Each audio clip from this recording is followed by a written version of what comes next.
കർക്കടകം ആ കർക്കിടകം അല്ല. അതിൻ്റെ അർത്ഥം വെളുത്ത നിറത്തോട് കൂടിയതിനെ അല്ലെങ്കിൽ പ്രകാശമുള്ളതിനെ മങ്ങിയ നിറത്തിലേക്ക് മാറ്റുന്നത് എന്നതിനർത്ഥമുണ്ട്. ഞണ്ട് എന്നും അതിനർത്ഥമുണ്ട്.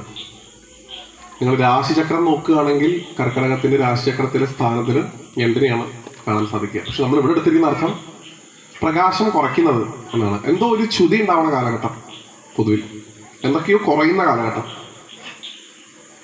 ഇവിടെ വർദ്ധിച്ചു നിൽക്കുന്ന ഒരു സാധനമുണ്ട് ഈ സമയത്ത്, അത് മഴയാണ്. ഇപ്പം അതില്ലാന്നേ ഉള്ളൂ.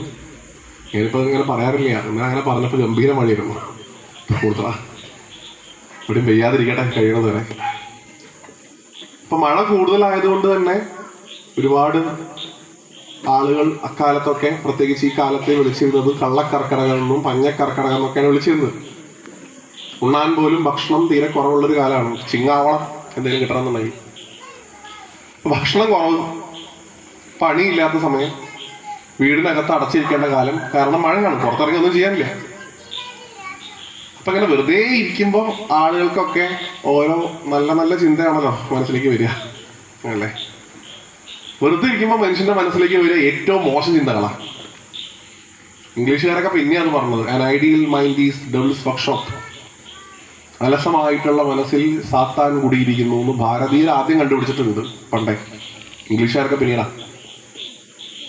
വെറുതെ ഇരിക്കുന്ന സമയത്ത് ഈ ദുർചിന്തകളൊന്നും മനസ്സിലേക്ക് വരാതെ രാമായണം പോലുള്ള പുരാണ ഗ്രന്ഥങ്ങൾ പാരായണം ചെയ്തത് വഴി മനസ്സിനെ ഈശ്വരനിലേക്ക് തിരിക്കുക എന്നുള്ളതായിരുന്നു ഈ കാലഘട്ടത്തെ രാമായണ മാസമാക്കി മാറ്റാൻ മഹാത്മാക്കൾ പ്രയത്നിച്ചതിൻ്റെ പ്രധാനപ്പെട്ട കാരണം.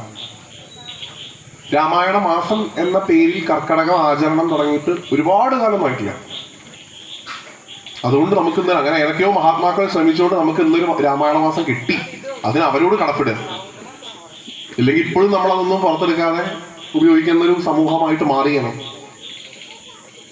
മറ്റ് സഹോദര മതങ്ങളെ അപേക്ഷിച്ച് ഹിന്ദു ധർമ്മത്തിലുള്ള ആളുകൾക്കുള്ള ഏറ്റവും വലിയൊരു പോരായ്മ നമുക്ക് നമ്മുടെ ധർമ്മത്തെക്കുറിച്ച് പഠിക്കാനുള്ള മനസ്സില്ല, ഒന്നാമത്. രണ്ടാമത്, പഠിക്കാൻ സന്നദ്ധരായിട്ടുള്ള ആളുകൾ വന്നിരിക്കുന്ന സ്ഥലത്ത് വന്നിരിക്കാനും നമുക്ക് പൊതുവെ മനസ്സ് കുറവാണ്. ഇത് വലിയൊരു പ്രയാസമാണ് ഈ ധർമ്മത്തെ സംബന്ധിച്ചിടത്തോളം. നമ്മുടെ ധർമ്മത്തെ മനസ്സിലാക്കി വളരുന്ന തലമുറയാണ് ഭാവിയിൽ ധർമ്മത്തോട് ചേർന്ന് നിൽക്കുകയും അതുവഴി ഈ ഭാരതത്തിൻ്റെ പരമവൈഭവമായിട്ടുള്ള ശക്തിയിലേക്ക് ഈ ഭാരതത്തെ തിരിച്ചെത്തിക്കാൻ വേണ്ടി ശ്രമിക്കുകയും ചെയ്യുള്ളൂ. അതുകൊണ്ട് നമുക്കിന്നൊരു രാമായണ മാസം കിട്ടി എന്നുള്ളതിനെ നന്ദിയോടുകൂടി സ്മരിക്കുക. അതിനു മുമ്പും രാമായണമായിട്ടുള്ള പാരമ്പര്യമൊക്കെ ഉണ്ട് മലയാളിക്ക്. എൻ്റെ ഓർമ്മയിലൊക്കെ ഞാൻ രാമായണ മാസത്തെ കാണുന്ന സമയത്ത് എനിക്ക്